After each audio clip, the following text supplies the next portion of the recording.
Aleluia.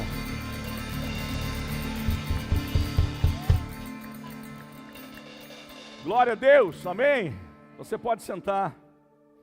Tome o seu assento. Que bom recebê-los nessa noite de domingo. Iniciamos então o tão esperado mês de junho. Mês de junho, meu Deus, já estamos em junho. Aleluia, estamos no mês 6. Amém, queridos? Com grandes expectativas para esse mês, né? Um mês que promete. É um mês que tem muitas emoções nesse mês. Jesus amado. Eu quero, nesta noite, iniciar uma série que é do Deus das batalhas. E é tão importante nós discernirmos questões espirituais, contextos, para que a gente possa caminhar em cima daquilo que o Espírito Santo de Deus ele tem falado aos nossos corações. E semana passada, eu não posso dar detalhes aqui, mas eu tive um sonho, foi muito real na madrugada, era 3 horas da manhã, e eu falei, Senhor, eu vou começar a levantar de madrugada, eu quero te buscar na madrugada, e eu vou orar e tal. E era por volta de 3 horas da manhã, 15 para as 3 da manhã, eu me acordei, não conseguia dormir. E é tão interessante que quando você faz um propósito com Deus, você não precisa de despertador, o próprio Espírito Santo ele te acorda. Porque você falou com Deus, você não prometeu para ninguém mais. E você não precisa, independente se está frio ou não, o Senhor vai te acordar. E eu me acordei por volta de 3 horas da manhã. E eu comecei a orar. E eu tive uma visão de um altar sendo erguido. E ali tinha uma pessoa fazendo trabalhos de magia negra. E a minha família toda estava naquele altar. A foto de nós todos. Eu não sou um pastor de espiritualizar tudo, embora eu tenha um ministério profético apostólico. Eu sei disso que eu carrego, desde o ventre da minha mãe, né? Não sei desde o ventre porque eu nasci depois, né? Mas quando a gente vai amadurecendo ministerialmente, quanto mais, não velho, mas experiente a gente vai ficando, e com conexões com homens muito mais experientes, a gente vai aprendendo aonde a gente caminha e aonde a gente vai se mover, e quem nós somos ministerialmente falando. Alguns têm dom mais de ensino, fluem no ensino. Alguns são mais evangelistas, outros são mais proféticos. Amém, gente? E o apostólico nada mais é que a missão, ou seja, é o enviado, aquele que é enviado a cumprir uma missão. E nós somos uma igreja apostólica porque nós temos uma missão, e essa missão é alcançar pessoas que não conhecem Jesus. A gente sempre fala isso, né? A nossa missão não é tirar pessoas de outras igrejas, muito pelo contrário. Que Deus abençoe as nossas igrejas co-irmãs, mas é alcançar pessoas que realmente precisam conhecer a Jesus. Mas essa madrugada eu me acordei, aquilo foi tão real, aquela cena que eu vi, e eu estava como se eu estivesse por trás das cortinas, espiando e tendo acesso.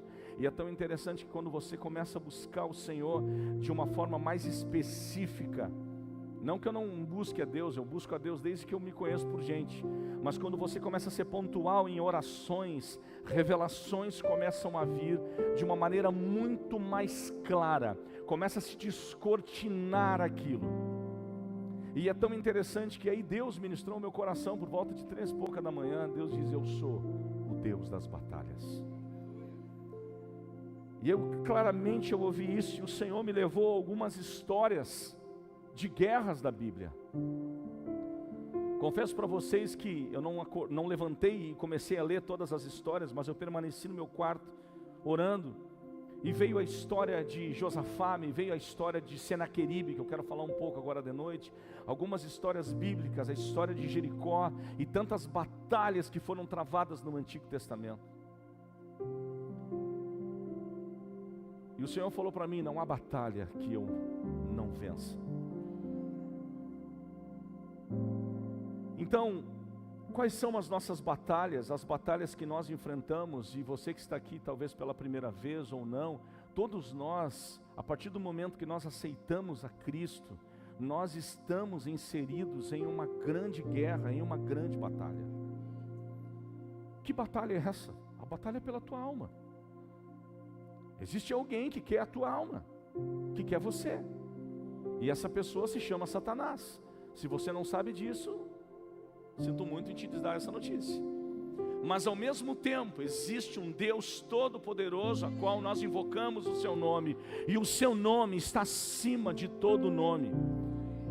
E se não bastasse, Ele enviou o seu único Filho, para que todo aquele que nele crê não pereça, mas tenha a vida eterna.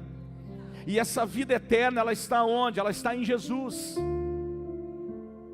É lamentável o que nós vemos hoje, tantos escândalos na internet, meu Deus, tantos escândalos.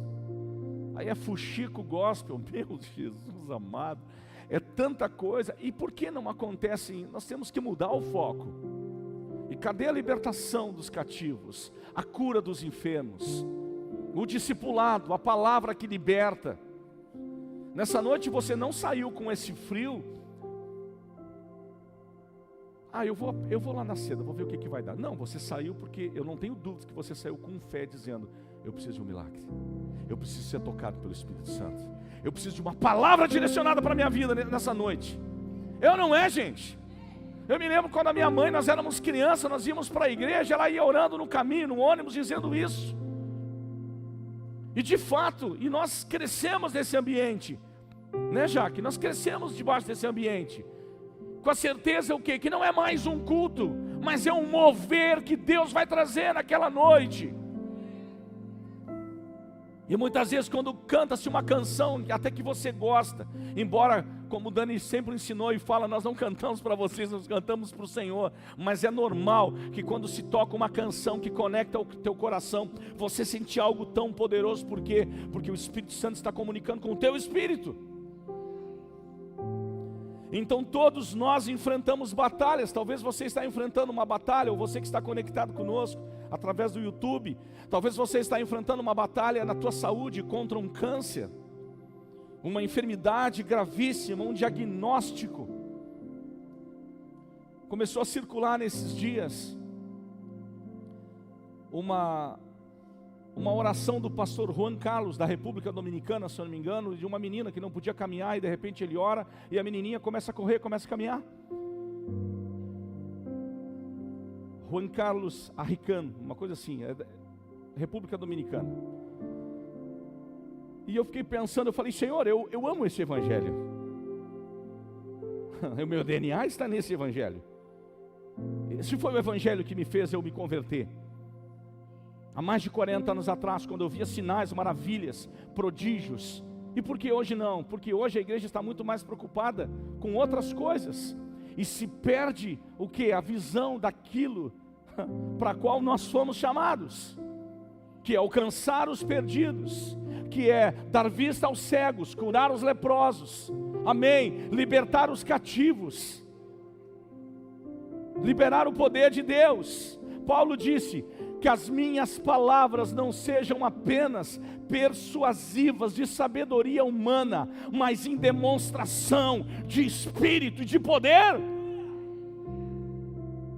De que adianta eu ser tão inteligente, mas cadê a manifestação da glória de Deus?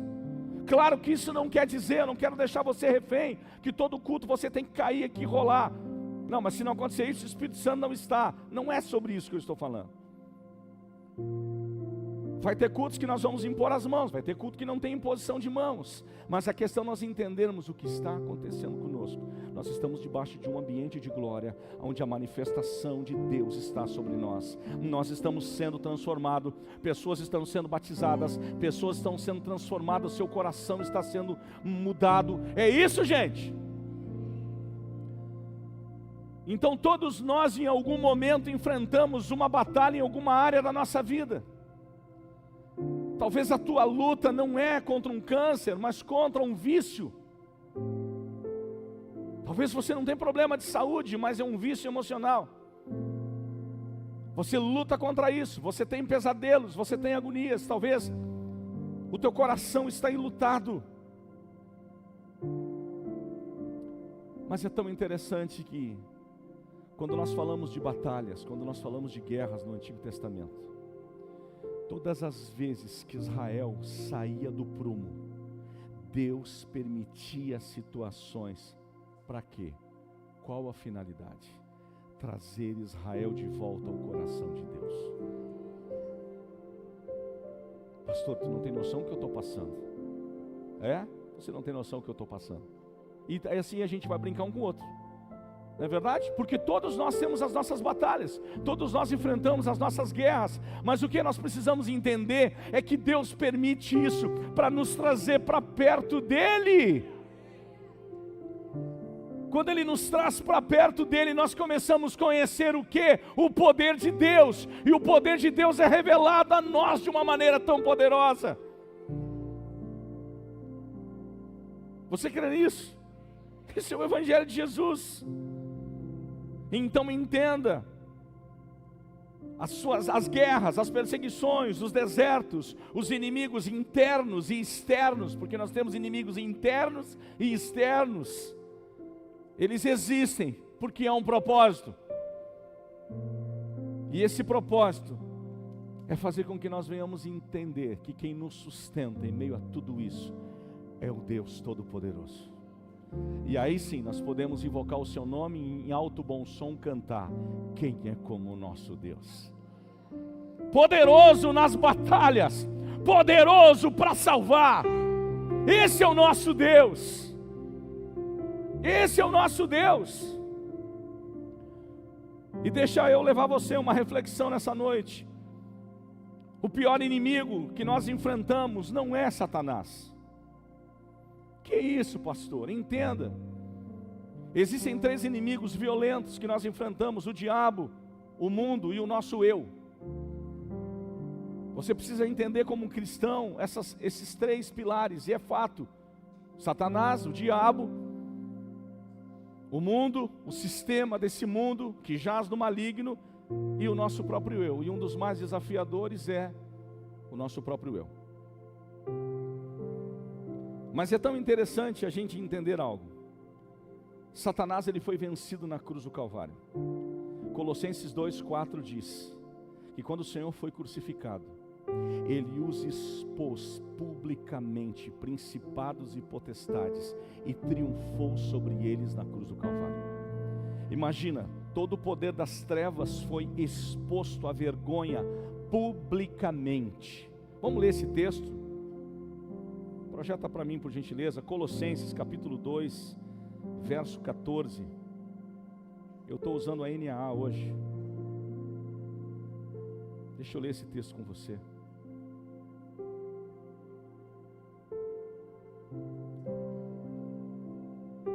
Vamos ler a partir do verso 13.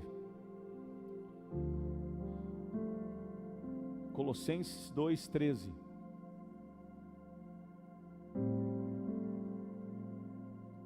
Acho que está na LTLH, né? Está na versão do pastor Luiz. Eu vou ler na minha aqui. E quando vocês estavam mortos nos seus pecados e na incircuncisão da carne, Ele lhes deu vida juntamente com Cristo. Olha que forte isso. Perdoando todos os nossos pecados. Nós estávamos em delito, nós estávamos lá. No 14, olha o que acontece. Cancelando o escrito de dívida que era contra nós e que constava de ordenanças, o qual nos era o quê? Prejudicial. Removeu inteiramente, cravando na cruz. Ou seja, na crucificação, na morte de Jesus, Ele vai a Satanás e toma todas as cédulas de dívidas que eram contra nós, os nossos pecados. Ele disse: ei, Satanás, devolve aqui. E o que a Bíblia fala? E despojando os principados e as potestades, publicamente os expôs ao desprezo, triunfando sobre eles na cruz. Irmãos, nós não temos noção do poder muitas vezes que nos foi dado através da obra da cruz. Quando eu falo sobre isso, eu fico tão cheio do Espírito Santo que a minha vontade é sair correndo e falando de Jesus para todo mundo. Nós muitas vezes nós nos limitamos tanto ao espaço do templo.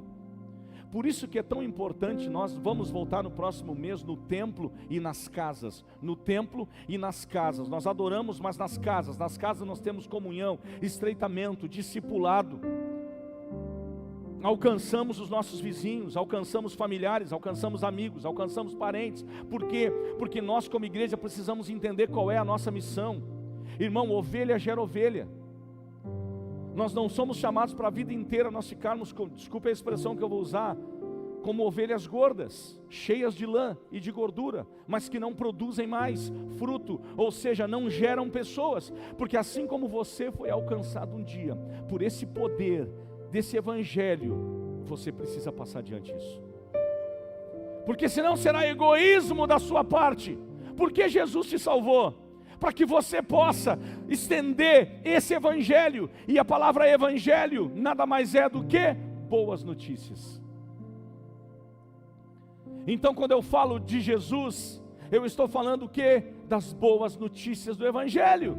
E essas boas notícias, elas transformam, porque hoje o que o mundo traz é o quê? Más notícias. Se você assistiu o Jornal do Almoço, Record, SBT, no almoço você vai ver o que mais eles vão falar. Eles vão falar algumas notícias que estão na pauta, mas a principal são as tragédias. Quantos morreu? Quantos assassinatos? Por quê? Porque isso é o que vende. E infelizmente hoje, com o advento das redes sociais, nós estamos diante de algo tão terrível,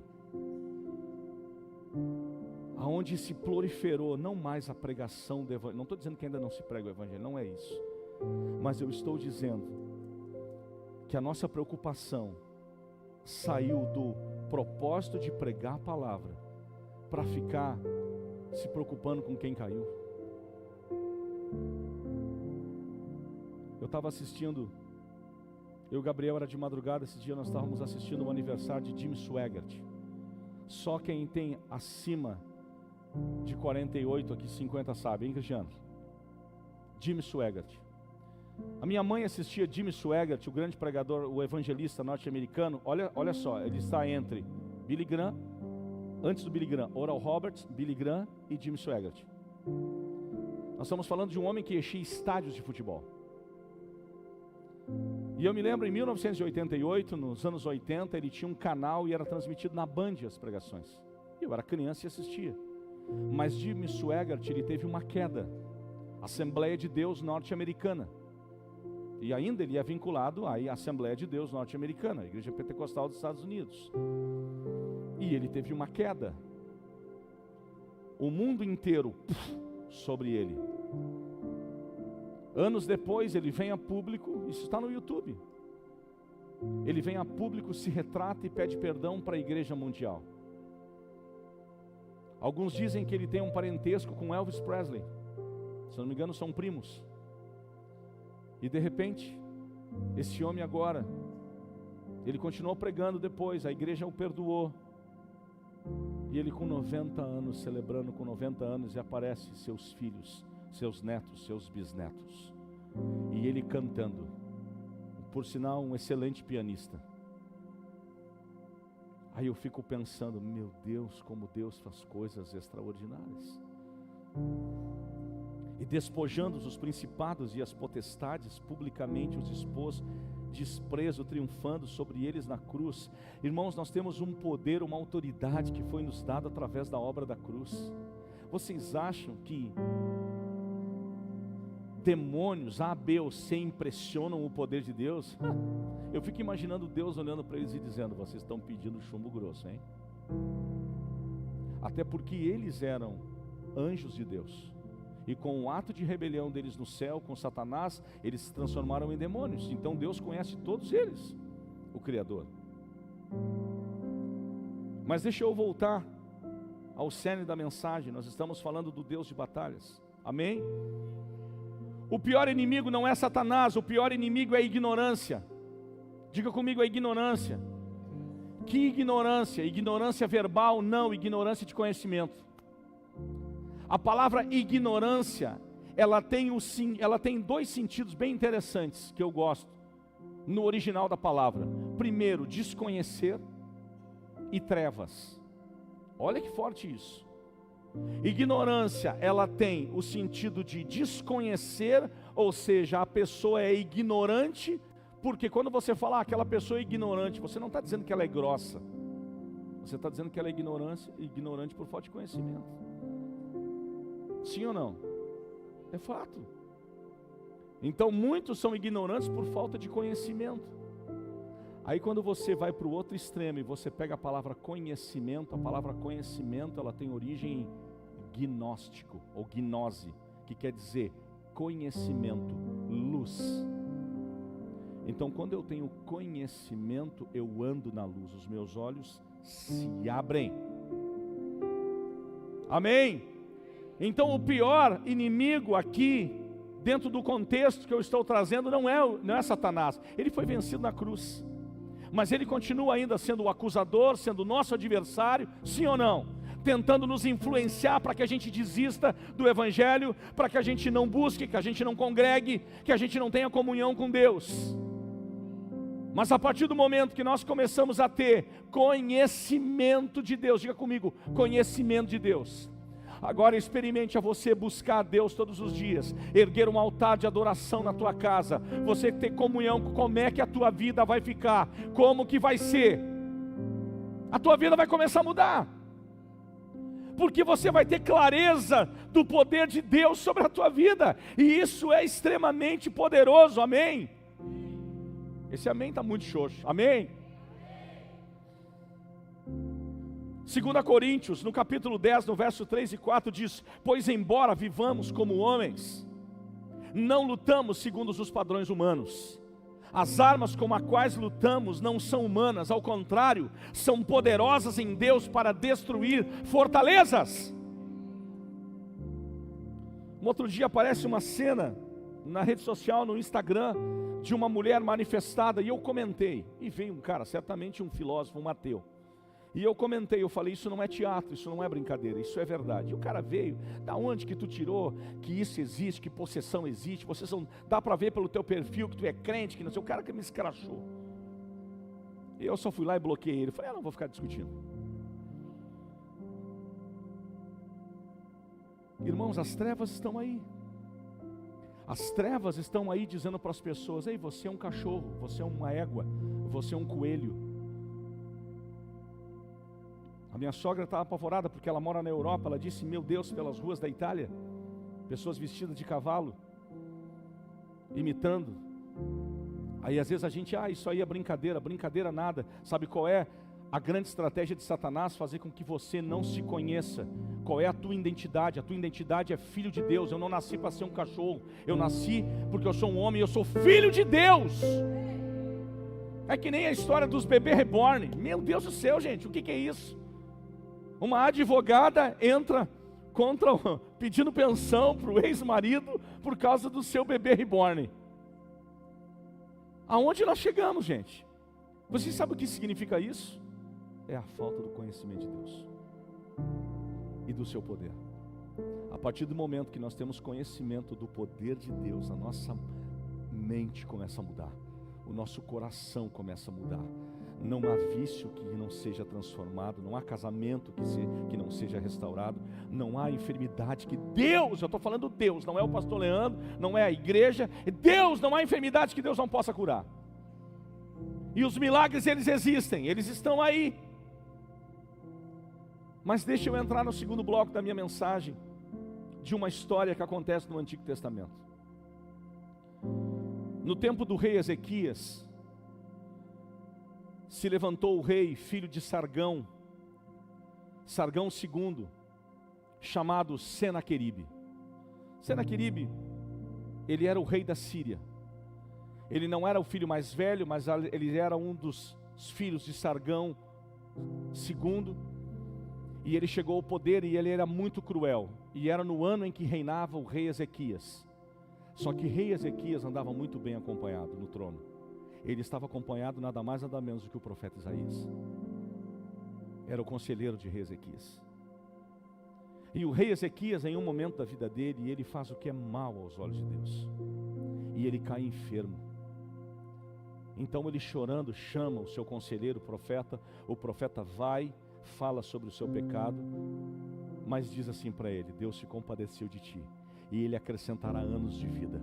O rei vira para o lado, chora muito, e Deus alongou os dias do rei Ezequias sobre a face da terra.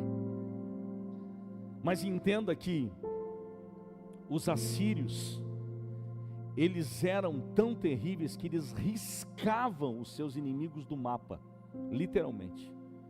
Se eles viessem, por exemplo, para Alvorada com 200 mil habitantes, nem isso, né? Porque não é o nosso colégio eleitoral. Talvez a gente tenha em população, mas não em eleitores. Mas 200 mil habitantes. Eles dizimavam a população. Com seus cavalos, com seus exércitos, com todo o seu poder bélico, eles acabavam. Pastor Éder, os caras riscavam no mapa. E é tão interessante a gente entender que, quando a gente volta um pouco para trás, quando Davi assume o trono pós-Saul, ele fez um juramento: vamos trazer de volta a arca do Senhor. Estão lembrados disso? Davi disse: nós vamos trazer de volta a arca do Senhor. Ou seja, a presença do Senhor volta. Então Davi, ele também fez uma outra promessa: nós vamos recuperar dos jebuseus Jerusalém. Nós vamos trazer de volta. Jerusalém é nossa. E ela ainda é até os dias de hoje. E quem estava naquele governo era um outro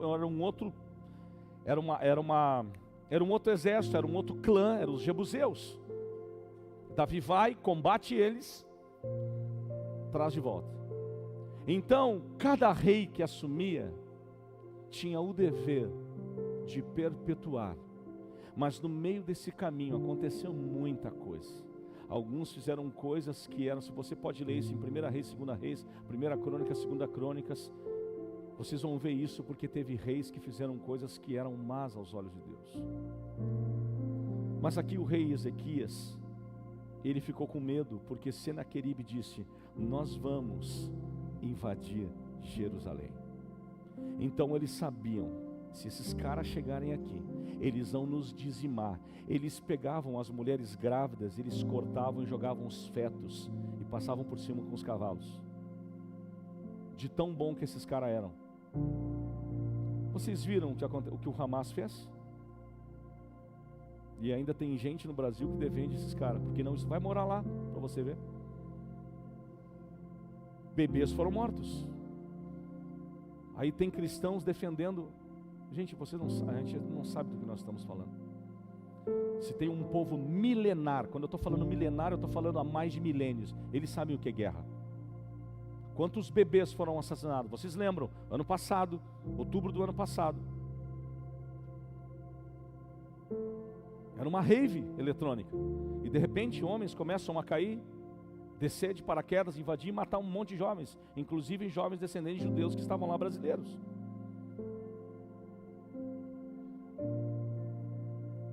Então Israel é um povo de guerra, perito em guerra. E sabe que o rei Ezequias, ele ficou tão preocupado, ele disse: meu Deus, nós vamos ser dizimados. Mas quando nós andamos com Deus, e nós buscamos conselhos em Deus, com quem nós andamos fala muito. Nós precisamos andar com Deus. Abraão foi chamado de amigo de Deus. Aqui na corte do rei Ezequias, ele chamou os príncipes, e ele armou as suas estratégias.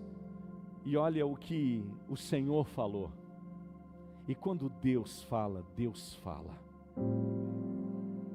Mas é tão interessante que Senaqueribe, ele fez algo que o diabo sempre faz.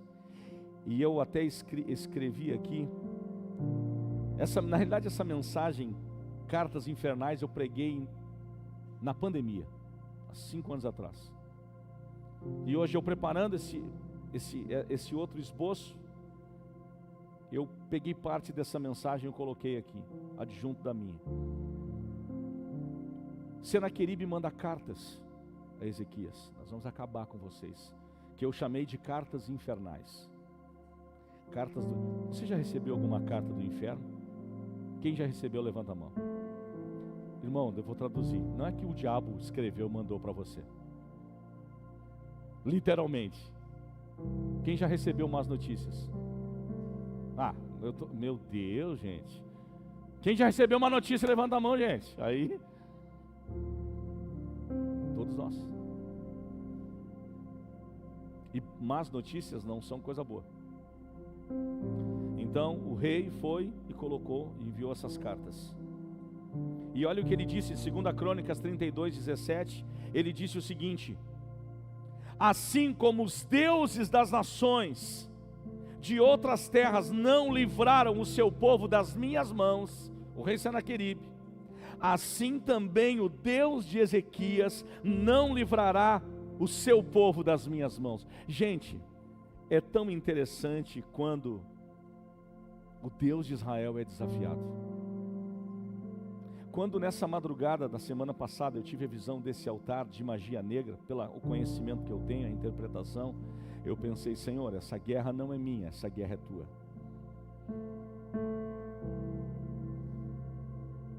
E nós precisamos entender alguns simbolismos, alguns sonhos que nós temos. Nós precisamos entender algumas batalhas que são travadas no mundo espiritual. A nossa guerra não é pessoal um contra o outro, mas contra principados e potestades. Amém, gente?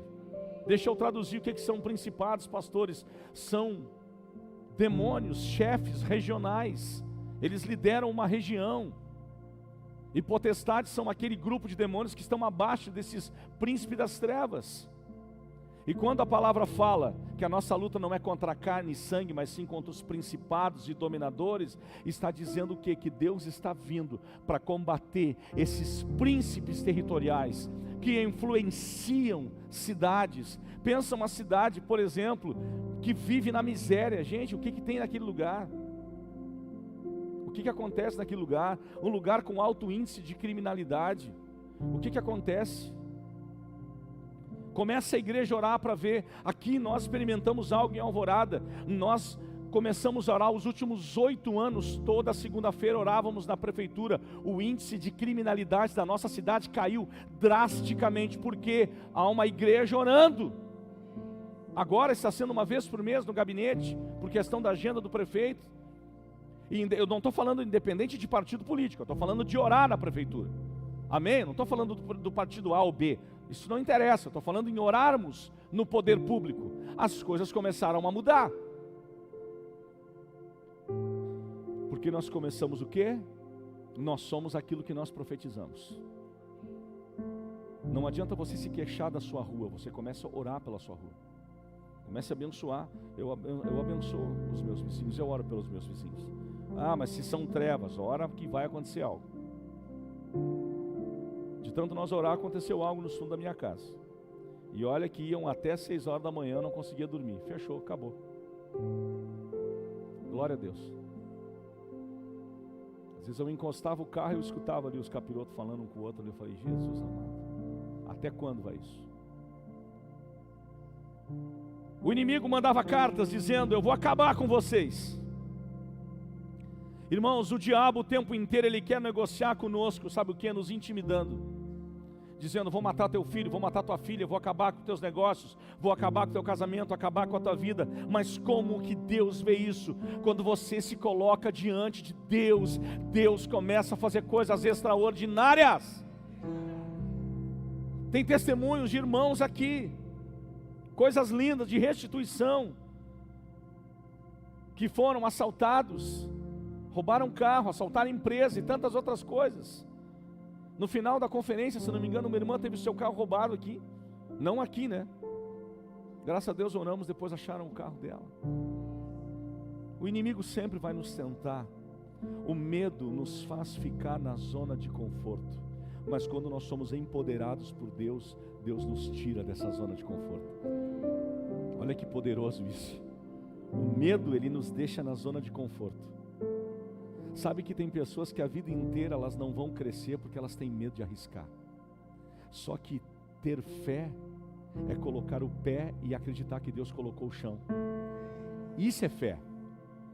Porque fé não é ficar a vida inteira no mesmo lugar. Fé é você dizer: Senhor, eu creio que algo sobrenatural tu estás fazendo. É dar um passo de fé. O pastor Luiz falou sobre, e eu vou continuar, vou pregar na mesma linha na próxima quarta-feira. Nós estamos falando sobre o poder da fé. Quando Jesus curou a sogra de Pedro, que estava com febre, o que ela fez? Ficou dormindo? Ela recebeu a cura, levantou e foi servi-los. É assim. Se você receber um milagre, não é para você ficar parado, é para você se movimentar. Porque é uma maneira que você tem de expressar e dizer: Senhor, eu entendi o que tu fez por mim. O que tu queres que eu te faça? Eu quero voltar a enxergar, Jesus. Vai, lava-te no tanque de Siloé. O cego foi, se lavou, enxergou. Vai que a tua fé te curou. Jesus não ficava oferecendo cura, mas as pessoas que... Para mim, um dos mais extraordinários que nós encenamos aqui 2 anos atrás com uma peça teatral da Vanessa, foi a mulher do fluxo de sangue. Para mim, um dos milagres mais extraordinários, porque 12 anos aquela mulher tinha aquela hemorragia. E ela disse: se ao menos eu tocar na orla do seu manto, eu vou ser curada. E ela enfrentou desafios. Todos nós vamos enfrentar desafios para chegar no nosso milagre. Ela enfrentou uma multidão que estava ao redor de Jesus. Talvez muitos diziam para ela, porque ela estava com o semblante caído, imunda, era considerada imunda por causa do seu fluxo de sangue. Ela não podia estar no meio daquelas pessoas, mas de repente ela toca na orla do vestido, das vestes de Jesus. Ele para e diz: alguém me tocou. E ainda os discípulos chegaram: Senhor, como tu dizes isso? Tanta gente está ao teu redor, muita gente. Ele disse: não, alguém me tocou, porque de mim saiu o que? Virtude. De mim saiu virtude. Vamos traduzir virtude? Poder. E quando ele olha, ela está totalmente curada. E eu não tenho dúvidas que ele disse para ela: agora você se torna uma seguidora minha. Tá, e o que dizer daquele homem que estava em cima dos sepulcros endemoniado? Que quando Jesus encosta o barco, ele sai furioso dos sepulcros, amarrado por correntes. Então o Senhor vê a fúria, era algo diferente. Qual é o seu nome? Meu nome é Legião, porque somos muitos. Jesus liberta aquele homem, os demônios saem, vão para a manada de porcos, e ele quer entrar no barco para ir com Jesus. Jesus disse: não, volta para a tua cidade e dá testemunho. Porque Jesus sabia o impacto que esse cara vai causar no meio da cidade dele, porque ele vai chegar lá. Imagina, né? Agora eu vou parafrasear aqui, chegando lá com a barbinha feita, hein? Com as unhas cortadas, banho tomado. Não era tu que ficava no cemitério uivando? Tinha as unhas, parece um lobisomem? Sim, sou eu, mas Jesus me libertou, eu encontrei com ele. E isso se torna algo tão extraordinário. Mas deixa eu voltar. Então Senaqueribe enviou as cartas infernais, e o rei ficou abalado, mas havia um profeta com ele. Então olha a palavra do Senhor. 2 Crônicas 32:7. O Senhor manda dizer ao rei Ezequias: esforçai-vos e tende bom ânimo, não temais, nem vos espanteis por causa do rei da Síria, nem por causa de toda a multidão que está com ele, porque há um maior conosco do que aquele que está com ele.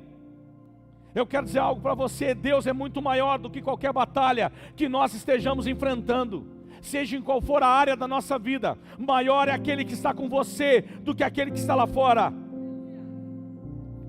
Olha o verso 8: com ele está o braço de carne. Com quem? Com o rei Senaqueribe. Mas conosco o Senhor nosso Deus, para nos ajudar e para guerrear as nossas guerras. E o povo descansou nas palavras de Ezequias. Irmão, então se Deus falou, descansa nas palavras do Senhor. Diga assim: eu vou descansar debaixo da palavra de Deus. É isso, eu quero que você aplaude o Senhor. Aleluia.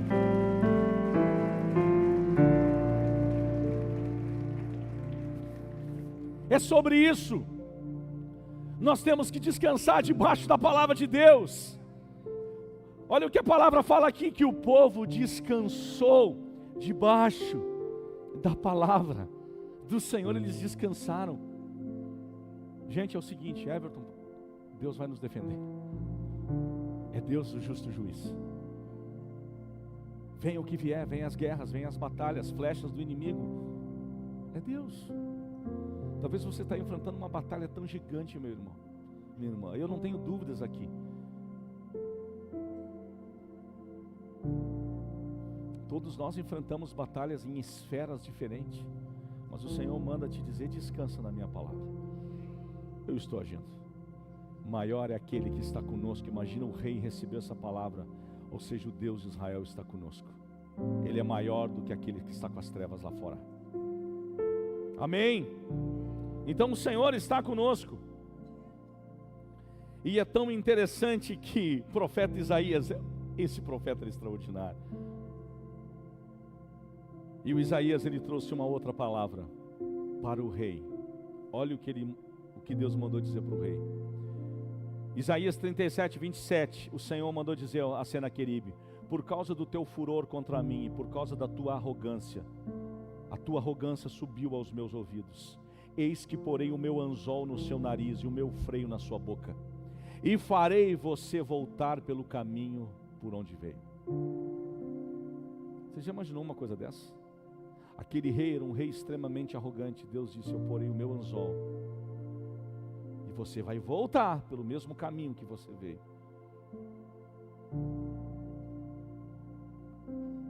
E para encerrar, acontece algo tão extraordinário. O exército de Senaqueribe era do tamanho de Alvorada, 185 mil homens. Você já imaginou isso? Carruagens, cavalos, homens altamente, por isso que eles devastavam. Eu gosto muito de olhar esses filmes de guerra medievais e aquele mar de homens, né? É aquela loucura, parece gafanhoto chegando. Mas a Bíblia diz o seguinte, que Deus envia um só anjo, o anjo do Senhor, que desce no acampamento de Senaqueribe. Um anjo só, não foi um exército. Alguns dizem numa tradução que o anjo do Senhor estava se referindo ao próprio Deus desce ao arraial. Porque ele disse aqui: eu colocarei o meu anzol no teu queixo. Alguns dizem que o próprio Deus desceu. Essa tradução aqui, não estou fazendo uma afirmação, mas alguns dizem que quando fala o anjo do Senhor, ali foi o próprio Deus. 185 mil soldados morreram. Um só. Dizimou o exército. Quando eles acordaram, o rei ficou apavorado. O que é isso que aconteceu? Isso é o que dá. Quando eu olho para a situação do Brasil, a gente olha, parece, né, todo mundo quer ir embora do Brasil e tal. Quando a gente olha para a nossa nação, a gente sabe o que a gente entende? Nós somos inclinados a profetizar maldição e murmurar. Inclusive eu, tá? Estou aqui pregando. Quando a gente olha o quadro brasileiro, a gente tem a tendência de dizer: que país miserável esse. Mas a gente, em vez de amaldiçoar, a gente tem que profetizar. Sabe por quê? Porque a roda gira. Assim como estações. Qual é a estação que a gente entrou? Inverno. Mas vocês acham que nós vamos ficar o inverno a vida inteira? Irmãos, eu estava buscando o pastor Djalma. Vocês lembram do pastor Djalma? Nosso querido pastor. Ele tirou um câncer. Ele deu testemunho aqui. Quando eu peguei ele no hotel, no aeroporto, eu levei ele para o hotel e disse: pastor, aqui estão as marcas da água. Sabe o que ele disse para mim? Tudo passa. Não passou? Eu falei: sim, já faz um ano. Você entendeu o que Deus está dizendo para você? Tudo passa. Diga isso, tudo passa. Irmãos, tudo passa. Há um ano atrás nós não estávamos numa atmosfera de culto como essa. Nós estávamos debaixo de mau tempo, mas tudo passa. Eu me lembro, 6 anos atrás, eu comecei a ter uma dor horrível depois de uma janta de um filho, de um aniversário de um filho de um pastor amigo meu, o Estevão. E eu achei que era o galeto que eu tinha comido com a maionese. Cheguei em casa, meu Deus, era de joelho, de tudo que não parava, aquela dor, e era chá de boldo, eu fiz tudo que podia. Mas eu descobri que eu tinha que ser operado imediatamente. A minha urina estava como uma Coca-Cola, eu estava com quase num avanço de uma pancreatite. Eu teria que tirar a vesícula. Então eu fui hospitalizado, fiquei 6 dias. O médico disse: cara, mais um pouco, tu ia pro beleléu, porque tu ia ter uma pancreatite. ela estava rasgando. Uma pedra que eu olho para ela, está lá guardada. Que nojento, pastor. Para lembrar o que Deus fez. Tudo passa, né? Tudo passa. Tudo passa. Enquanto eu estava sendo operado, a pastora Cibele estava ganhando o Micael. Hoje o Micael já está com 6 anos. É assim, gente. Tudo passa. E a palavra do Senhor para me encerrar e nós orarmos: se Deus é por nós, quem será contra nós? É a palavra para as trevas. Alvorada é uma cidade promissora, tem dezenas, milhares de pessoas para serem alcançadas. Cachoeirinha, temos irmãos de Cachoeirinha aqui, de Canoas, de diversos lugares, para serem alcançados pelo poder de Deus. E por isso nós cantamos: quem é como o nosso Deus? Ninguém é. Eu quero que você se coloque em pé nesse momento. E Paulo aqui em Romanos 8,31, quando ele disse: se Deus é por nós, quem será contra nós? Paulo estava diante de uma grande batalha. E nessa noite eu não sei qual é a batalha que você está enfrentando. Como eu já citei algumas, talvez algo muito interno, um inimigo interno, algo muito pessoal seu. Talvez é uma enfermidade, talvez é uma crise financeira. Eu quero que nessa noite você dê um passo de fé e venha aqui à frente, que nós pastores vamos orar por você. Pastor, eu estou enfrentando uma batalha na minha saúde, no meu casamento. Se você está enfrentando uma batalha, nós queremos impor as mãos sobre você, nós queremos orar por você. Há um ambiente de graça nessa noite, nesse lugar. Não é um ambiente de religiosidade, mas um ambiente de graça. Deixa eu traduzir isso para você. Um ambiente de graça significa que o favor de Deus está aqui. O favor do Senhor está aqui nesse lugar. E nós queremos orar por você. Eu não sei qual é o tamanho da tua batalha, o tamanho da tua luta. Talvez você diga: pastor, eu estou enfrentando gigantes. São gigantes. Sabe como que Deus vê esses gigantes? Vê ele bem pequenininho. Porque ele é grande, ele é forte, ele é poderoso. É assim que Deus vê. Eu quero que você feche os teus olhos. Deixa o Senhor tocar o teu coração, tocar a tua vida. Nós vamos procurar impor as mãos em todos. Aleluia. Oh Jesus. Aleluia. Você que está no banco, estenda as mãos aqui na frente. Estenda as mãos para cá. Você pode nos ajudar a orar pelos nossos irmãos. Os pastores vão estar impondo as mãos. Glória a Deus. Aleluia. Sim, meu Deus. Sim, Jesus. Oh, Jesus. Sim.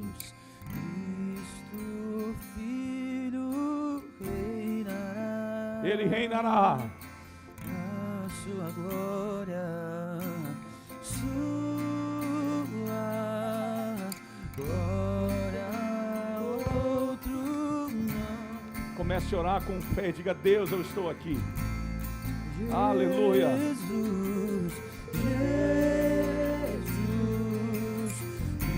Pai, nesta noite Tu és um Deus que pode fazer milagres extraordinários. E nós oramos nesse momento, nós oramos nesse momento. Pai, em nome de Jesus, nós liberamos uma palavra de milagre, nós liberamos uma palavra de cura neste momento. Em nome de Jesus, em nome de Jesus, em nome de Jesus, em nome de Jesus. Aleluia. Nós declaramos